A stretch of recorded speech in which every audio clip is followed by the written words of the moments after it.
Imagine un instant. Tu économises pendant des mois, tu traverses des frontières, tu portes fièrement le maillot de ton pays, tu vibres, tu cries, tu pleures de joie parce que ton équipe nationale vient de soulever la Coupe d'Afrique des Nations.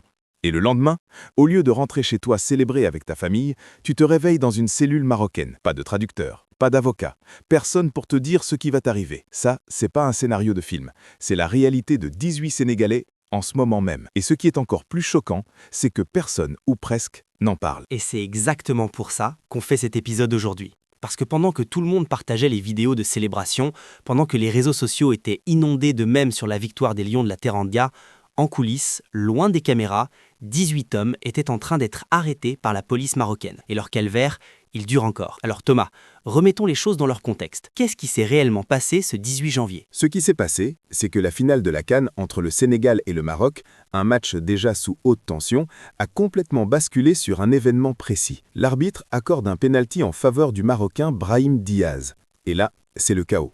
Il y a un envahissement de pelouse massif, des heurts violents dans les tribunes, des chaises qui volent, des projectiles lancés de tous les côtés. C'est une scène qu'on a déjà vue dans d'autres stades du monde. Mais ce qui s'est passé ensuite, c'est là que l'affaire prend une tournure très différente. Parce que les autorités marocaines, elles, n'ont pas du tout traité ça comme un simple débordement de supporters un peu trop excités. Non, elles ont immédiatement qualifié les faits d'actes de hooliganisme. Et cette qualification, elle change absolument tout. On passe du domaine de la contravention, de la petite infraction, à quelque chose de beaucoup plus lourd, un dossier criminel de droit commun. Et il faut reconnaître une chose, les dégâts sont bien réels. On parle d'estimations qui vont de 300 000 à 700 000 euros de dégradation dans l'enceinte sportive, des agents de sécurité hospitalisés, et le plus grave, certains sont tombés dans le coma après avoir reçu de coups. Un stadier a été frappé avec une chaise. Donc oui, on est loin du simple pétard ou du drapeau agité un peu trop fort. Absolument. Et je pense que c'est important de ne pas minimiser ces faits. Des gens ont été blessés, certains grièvement, des biens publics ont été détruits. Ça, c'est la réalité. Mais la question qu'on doit poser, et c'est là que ça devient vraiment dérangeant, c'est pourquoi seuls des Sénégalais ont été arrêtés. Parce que tous les témoignages de terrain, toutes les vidéos qui circulent, montrent que la violence était bidirectionnelle. Des supporters marocains ont aussi lancé des projectiles. Des supporters marocains ont aussi participé aux heurts. Mais dans les cellules aujourd'hui, on ne trouve que des Sénégalais. Et un Algérien. Et on reviendra sur ce détail parce qu'il est loin d'être anodin. C'est exactement ce point qui fait que l'affaire dépasse le cadre judiciaire classique. Quand tu appliques la loi de manière sélective, tu ne rends plus la justice, tu envoies un message politique. Et ce message, beaucoup l'interprètent comme une volonté de faire un exemple. Mais passons au cœur du problème actuel, parce que même si on met de côté la question de la partialité des arrestations, ce qui se passe dans la procédure judiciaire elle-même est absolument scandaleux. Thomas, explique-nous ce qui bloque concrètement.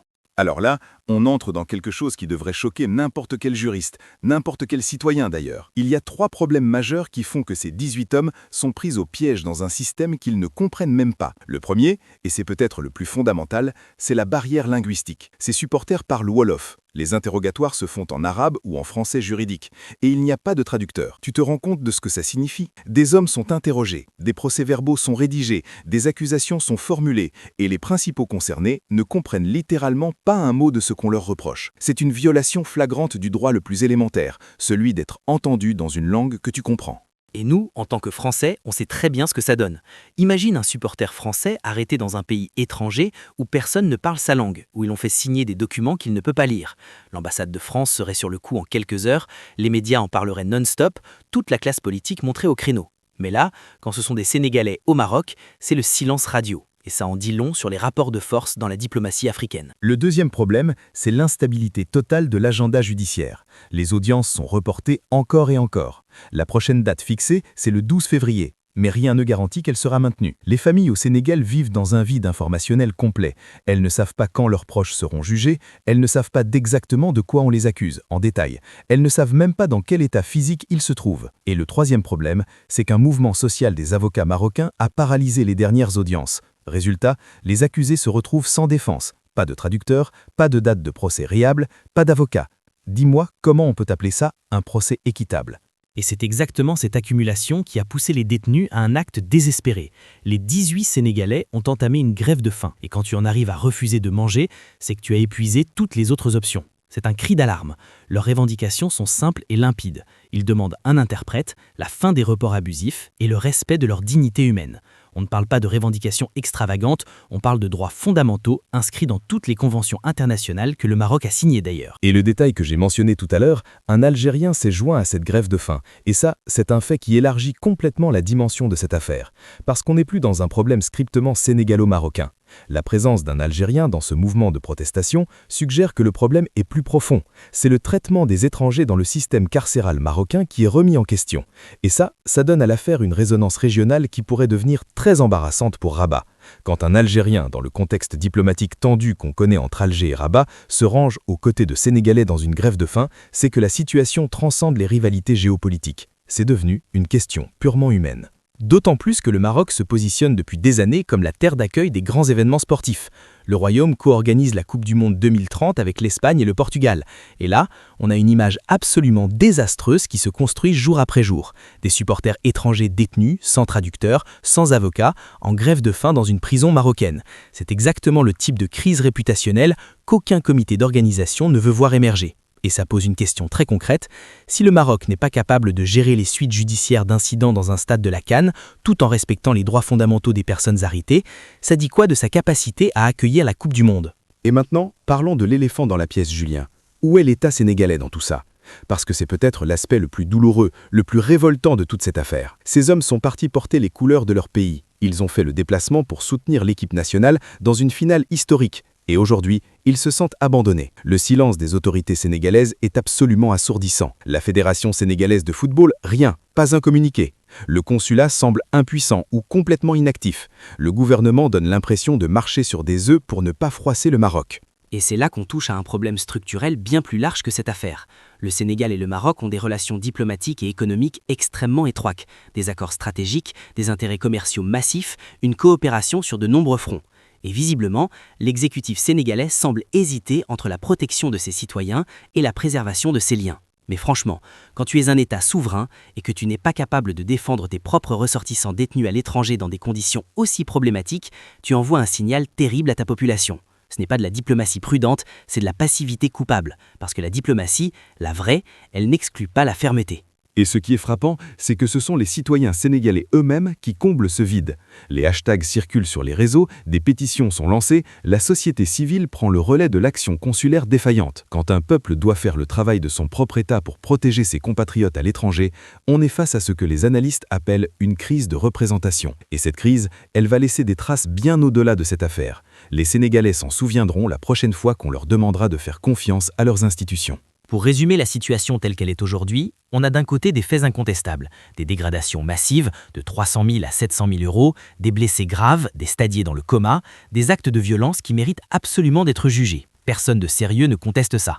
Ces actes doivent avoir des conséquences juridiques, c'est la base de l'état de droit. Mais de l'autre côté, on a un appareil judiciaire qui dysfonctionne complètement, une procédure qui viole les droits fondamentaux des accusés, une sélectivité dans les arrestations qui pose d'énormes questions. Et deux États qui semblent bien plus préoccupés par la préservation de leurs relations bilatérales que par le sort de 18 hommes enfermés dans des cellules sans comprendre pourquoi. Et c'est aussi un cas d'école qui nous concerne tous, pas seulement les Sénégalais ou les Marocains.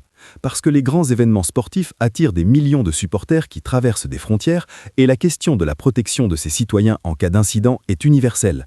Quand on voit que même dans le cadre d'une compétition organisée par la Confédération africaine de football, avec des protocoles de sécurité censés être en place, on arrive à une situation aussi chaotique, ça interroge sur la capacité des institutions sportives et étatiques à anticiper et gérer ce type de crise. C'est pour ça qu'on vous pose la question directement. On veut vraiment lire vos réactions dans les commentaires. Est-ce que le fait d'avoir supporté une équipe qui a gagné la CAN devrait offrir une forme de protection ou d'immunité? Évidemment que non, la réponse est claire. Mais est-ce que le système judiciaire marocain est en train de traiter ces hommes équitablement? Ou est-ce qu'il les utilise pour envoyer un message géopolitique? Et surtout, est-ce que l'État sénégalais est à la hauteur de son devoir de protection envers ses propres citoyens?